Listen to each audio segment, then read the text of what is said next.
रजनी की ससुराल में उसकी पहली दिवाली थी। अभी 2 महीना पहले ही उसका विवाह रमन से हुआ था। उसकी ससुराल बहुत अच्छी थी, सभी उसे बहुत प्यार और सम्मान देते थे। ऐसे ससुराल पाकर रजनी की खुशी का ठिकाना नहीं था। उसकी सास इंजू जी बहुत ही सुलझी महिला थी। रिश्तों को प्यार और मजबूती से बांधने की कला उनकी बहुत बड़ी खुशी थी। रजनी अपने सास ससुर का ईश्वर की तरह सम्मान करती थी और करे भी क्यों ना, उन लोगों ने उनके माता पिता की इज्जत को समाज में धूमिल नहीं होने दिया था। रजनी को वह समय याद आ गया जब उसकी शादी रमन से पक्की हो गई थी। घर में सभी लोग बहुत खुश थे क्योंकि रजनी ने ससुराल वालों ने बिना दहेज की शादी स्वीकार की थी। पर रजनी के माता पिता अपनी सामर्थ्य के अनुसार उसकी शादी के लिए सामान और गहनों की लिस्ट बना रहे थे। उनका कहना था कि जब उन लोगों ने कुछ नहीं मांगा है तो क्या हम अपनी बेटी को खाली हाथ विदा करेंगे। इसीलिए रजनी के माता पिता अपनी इच्छा से उसकी शादी बहुत धूमधाम से करना चाहते थे। रजनी के मायके में संयुक्त परिवार था। उसके बड़े पापा और उसके पापा एक साथ बिजनेस करते थे। रजनी की सगाई के बाद जब शादी की तैयारी का समय आया तो रजनी के पिता ने अपने बड़े भाई से कहा, भैया शादी की खरीदारी के लिए पैसे की ज़रूरत है। हम लोगों का ज्वाइंट अकाउंट है, आप चेक पर हस्ताक्षर कर दीजिए। यह सुनकर रजनी के बड़े पापा ने व्यक्त से कहा, कैसे पैसे, जब पूरा बिजनेस मेरा है तो उस पैसों पर तुम्हारा अधिकार कहाँ है। यह सुनकर रजनी के पापा ने कहा, यह आप क्या कह रहे हैं, बिजनेस तो हम दोनों के नाम है। तब उन्होंने कहा, नहीं, वह बिजनेस मेरे नाम पर है। तुम मेरे यहाँ एक मुलाजिम हो, इससे ज़्यादा कुछ नहीं। और जो तुमने इतने दिनों हमारे यहाँ काम किया है उसके बदले में यह आधा घर मैंने तुम्हें दे दिया है और आज के बाद तुम मेरे साथ काम नहीं करोगे, अपना अलग काम शुरू करोगे। यह सुनकर रजनी के पापा के पैरों तले जमीन खिसक गए क्योंकि उनके पास तो कुछ भी नहीं था। सारा पैसों का हिसाब किताब तो उनके बड़े भाई ही देखते थे। उन्होंने कब धोखे से सब अपने नाम करवा लिया, उन्हें पता ही नहीं चला। रजनी के पापा ने हाथ जोड़कर अपने भाई से प्रार्थना की वह उसे इतना पैसा तो दे दे कि वह रजनी की शादी कर सके, पर उनके भाई ने पैसे देने से साफ इनकार कर दिया था। तब रजनी के पिता ने रजनी के सास ससुर से अपनी मजबूरी बताई और कहा, अगर वह लोग चाहे तो शादी तोड़ सकते हैं। रजनी की सास इंजू जी ने कहा कि शादी उसी डेट पर होगी और बहुत धूमधाम से होगी। रजनी के ससुराल वाले ने अपनी तरफ से सभी तैयारी की और रजनी को अपनी बहू बनाकर ले आए। शादी के समय रजनी बहुत डरी हुई थी, पता नहीं आगे ससुराल में उसके साथ क्या होगा। ससुराल आकर रजनी का सारा डर खत्म हो गया क्योंकि उसके ससुराल वाले वास्तव में बहुत ही अच्छे थे। रमन तो रजनी को बहुत प्यार करता था, उसका देवर भाभी कहकर हर वक्त उसके आगे पीछे घूमता था और इंदु जी तो रजनी को अपनी सगी बेटी की तरह प्यार करती थी। तभी रजनी को अपनी सास की आवाज़ सुनाई दी जो उसे बुला रही थी। रजनी उनकी आवाज़ सुनकर अतीत से वर्तमान में लौट आई। जी मम्मी जी, आ रही हूँ, रजनी कहते हुए उसके पास आ गई। इंदु जी ने रजनी से कहा, देखो मैं तुम्हारे लिए क्या लाई हूँ, और उन्होंने रजनी के साथ में एक मखमली डिब्बा पकड़ा दिया।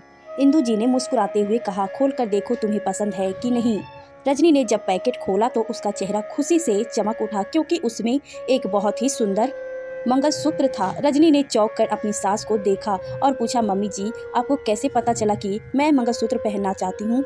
2 दिन पहले जब तुम अपनी सहेली से बात कर रही थी तब मैंने तुम्हारी बात सुन ली थी और फिर मैंने सोचा कि क्यों ना मैं तुम्हें दिवाली के त्यौहार पर यह उपहार दे दूं। इंदु जी ने मुस्कुराते हुए जवाब दिया। रजनी की आंखों में खुशी के आंसू आ गए और वह अपनी सास से लिपटकर रो पड़ी।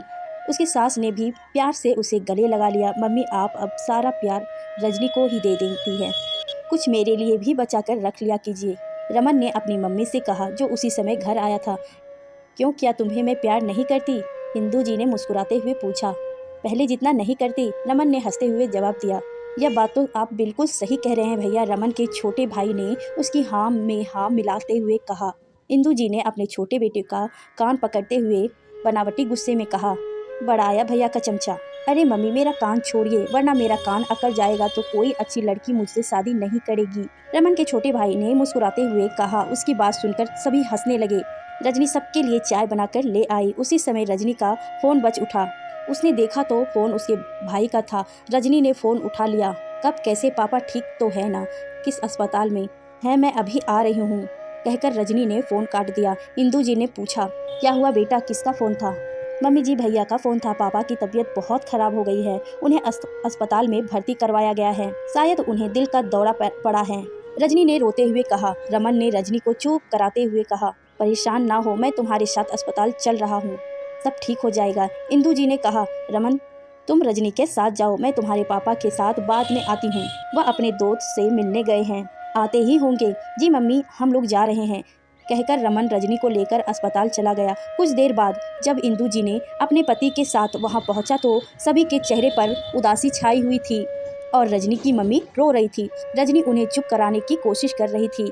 क्या हुआ, सब ठीक तो है? इंदु जी ने पूछा। रजनी के भाई ने कहा, माँ जी, डॉक्टर का कहना है कि पापा को दिल का दौरा पड़ा है, उनकी तुरंत बाईपास सर्जरी होनी है। यदि ऑपरेशन नहीं किया गया तो पापा को बचाया नहीं जा सकेगा। तो इसमें इतना परेशान होने की क्या बात है? बेटा, ऑपरेशन के बाद वह बिल्कुल ठीक हो जाएगा, इंदु जी ने उसे समझाते हुए प्यार से कहा। रजनी के भाई कुछ नहीं बोला, चुपचाप खड़ा रहा।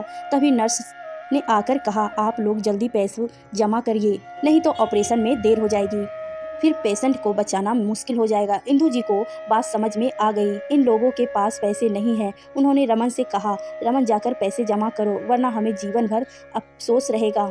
उनके चेहरे पर गंभीरता छाई हुई थी। रजनी की माँ ने चौंक कर इंदु जी से देखा और हाथ जोड़कर रोते हुए कहा, आप लोग तो हमारे परिवार के लिए भगवान बन गए हैं। हम लोग तो जीवन भर आपके एहसानों का बदला नहीं चुका पाएंगे। इंदु जी ने रजनी की माँ का हाथ पकड़कर कहा, आप हमें क्या शर्मिंदा कर रही हैं?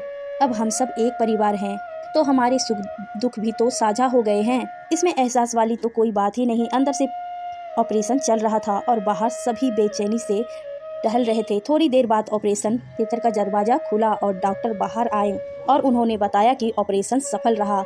अब मरीज खतरे से बाहर हैं। यह सुनकर सभी के चेहरे पर खुशी दिखाई देने लगी। रजनी ने अपनी सास के पास आकर कहा, मम्मी जी, आज आपके कारण मायके की दिवाली खुशियों से जगमगा गई, वरना मेरे मायके की खुशी समाप्त हो जाती। आज इंदु की अच्छाई और इंसानियत ने रजनी के परिवार वालों के चेहरे पर खुशी ला दी और वहाँ का पूरा वातावरण खुशियों से महक उठा।